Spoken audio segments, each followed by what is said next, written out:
नया अकोला येथे उसळला भीमसागर. डॉक्टर बाबासाहेब आंबेडकरांच्या महापरिनिर्वाण दिनानिमित्त अभिवादन यात्रेला भव्य प्रतिसाद. नमस्कार, मी Jayashree Sonawane. Blue storm TV news मध्ये आपले सर्वांचे स्वागत आहे आणि ही बातमी आहे विदर्भ प्रतिनिधी सचिन ढोके यांच्याकडून. भारतरत्न डॉक्टर बाबासाहेब आंबेडकर यांच्या 69व्या महापरिनिर्वाण दिनानिमित्त ऐतिहासिक महत्त्व असलेल्या श्रद्धाभूमी नया अकोला येथील स्मारकावर शनिवारी भीम अनुयायांचा जनसागर लोटला. राज्याच्या माजी महिला व बालविकास मंत्री तथा माजी पालकमंत्री ॲडव्होकेट यशोमती ठाकूर यांच्या संकल्पनेतून सलग 3ऱ्या वर्षी आयोजित या अभिवादन यात्रेने परिसरात एक वेगळेच चैतन्य निर्माण केले. या भव्य यात्रेत माजी केंद्रीय मंत्री तथा खासदार मुकुल वासनिक यांच्या उपस्थितीने कार्यकर्त्यांना विशेष बळ मिळाले. पहाटेपासूनच बुद्धम शरणम गच्छामीच्या घोषणेने आणि निळ्या झेंड्याने परिसर दुमदुमून गेला. नया अकोला येथील या भूमीत डॉक्टर आंबेडकरांच्या अस्थी जतन केलेल्या आहेत. या ऐतिहासिक वास्तूच्या विकासासाठी उपस्थित जनसमुदायाने एकमुखाने मागणी केली. स्मारकाची अधिकृत नोंदणी आणि शासकीय स्तरावर विकासासाठी पाठपुरावा करण्याचा निर्धार यावेळी व्यक्त करण्यात आला. काँग्रेस पक्षाच्या वतीने भव्य अभिवादन सभेचे आयोजन करण्यात आले. यावेळी अमरावती येथील विश्वरत्न डॉक्टर बाबासाहेब आंबेडकर यांच्या पूजन करून अभिवादन करून भव्य अभिवादन सभेची सुरुवात करण्यात आली. यावेळी प्रमुख मार्गाने अतिशय शिस्तबद्ध पद्धतीने बाईक रॅलीचे अमरावती, पंचवटी, कटोरा नाका, नवसारी, रेवसा, वलगाव या मार्गाने नया अकोला येथील पवित्र अस्थी स्मारकाकडे रॅली पोहोचली. डॉक्टर बाबासाहेब आंबेडकर यांच्या पुतळ्याला पुष्पहार अर्पण श्रद्धांजली वाहिली. यावेळी काँग्रेस पक्षाचे पदाधिकारी, माजी केंद्रीय मंत्री खासदार मुकुलजी वसनिक, खासदार बळवंत वानखडे, माजी केंद्रीय राज्यमंत्री यशोमती ठाकूर, माजी आमदार सुनील देशमुख, माजी आमदार वीरेंद्र जगताप, अनिरुद्ध देशमुख, बबलूभाऊ शेखावत, हरीशभाऊ मोरे, प्रवीण मनोहरे. नया अकोला येथे डॉक्टर बाबासाहेब आंबेडकर यांच्या अस्थी या पवित्र भूमीत आहेत. दरवर्षी अमरावती जिल्हाभरातून हजारो आंबेडकर अनुयायी व नागरिक या ठिकाणी अभिवादन करण्यासाठी येत असतात. उपासक, उपासिका व ग्रामस्थ तथा स्वयंसेवक संघानेही डॉक्टर बाबासाहेब आंबेडकर यांच्या स्मृतींना यावेळी अभिवादन केले. अशाच काही नवीन बातम्यांच्या अपडेटसाठी आपण पाहत रहा ब्लू स्टॉम टीव्ही न्यूज. अभिवादन यात्रा घेऊन आम्ही इथे श्रद्धास्थळ नया अकोला इथे नतमस्तक होण्याकरता आलो. महामानव भारतरत्न बाबासाहेब आंबेडकरांचा आज महापरिनिर्वाण दिन आणि या दिनानिमित्त यशोमती ठाकूर यांनी मागील 4 वर्षापासून जो प्रयत्न इथे सुरू केला की जे मुंबईला जाऊ शकत नाही ते आजच्या दिवशी इथे येऊन बाबासाहेबांच्या स्मृतीस नतमस्तक होऊ शकतील. यशोमती ताईंना, या भागातील सर्व सहकार्यांना, विशेष करून प्रवीण मनोहर आणि त्यांचे सहकारी यांनी या भागामध्ये जो प्रयत्न केला त्याकरता मी त्यांचं मनापासून खूप खूप आभार मानतो.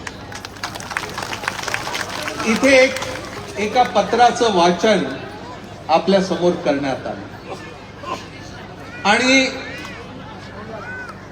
त्या पत्राचा संपूर्ण मसुदा काय तो सांगता येणं त्याची आवश्यकता नाही, पण एक वाक्य, अर्ध वाक्य की आज जर का बाबासाहेब असते तर,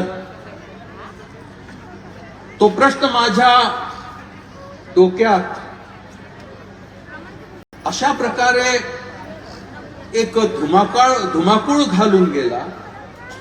मी देखील विचार करू लागलो की बाबासाहेब आज असते तर काय. बाबासाहेब आज जर का असते तर त्यांनी सर्वप्रथम आज देशामध्ये जी लोकशाही आहे त्याचा धिक्कार केला असता.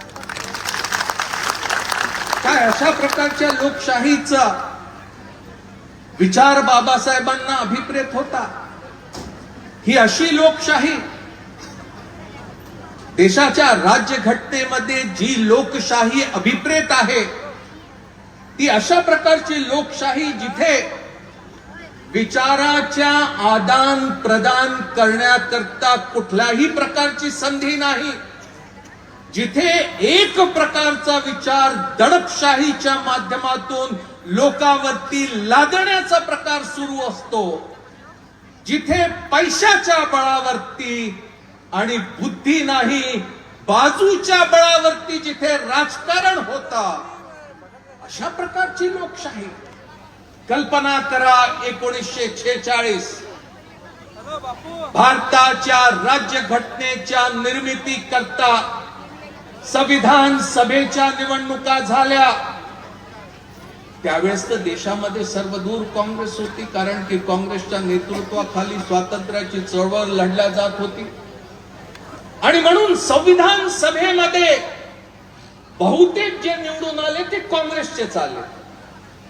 बाकी काही मुस्लिम लीगचे जे होते त्यांनी मुस्लिमांकरता एक वेगळा देश हवा, या बाबीवरती त्यांनी संविधान सभेमध्ये भाग घेण्यास इन्कार केला, नकार दिला. आणि काँग्रेसचं पूर्ण बहुमत बाबासाहेब शेड्यूल कास्ट फेडरेशनचे एकमेव तिथे प्रतिनिधी त्या संविधान सभेमध्ये. आणि जेव्हा राज्यघटना तयार करण्याकरता मसुदा समितीची निवड झाली, तर बाबासाहेबांना मसुदा समितीवरती या संविधान सभेने निवडून दिला. त्या पलीकडे बाबासाहेबांनीच 25 नोव्हेंबर 1949 साली मसुद्यावरती जी चर्चा झाली त्याचं उत्तर देताना त्यांनी सांगितलं, मी मर्यादित उद्देशाने संविधान सभेमध्ये आलो आणि माझा मर्यादित उद्देश होता की मी दलितांसमोर जे प्रश्न आहे त्यांचे जे अधिकार असावे त्या एका विषयाकरता मी संविधान सभेमध्ये आलो. पण मला त्यावेळेस आश्चर्य वाटलं जेव्हा मसुदा समितीवरती मला निवडून पाठवलं. आणि त्याही पेक्षा जास्त आश्चर्य मला तेव्हा वाटलं जेव्हा मसुदा तयार करणाऱ्या समितीचं मला अध्यक्ष करण्यात आलं. काँग्रेसचं बहुमत, बाबासाहेब आंबेडकरांचं अल्पमत. पण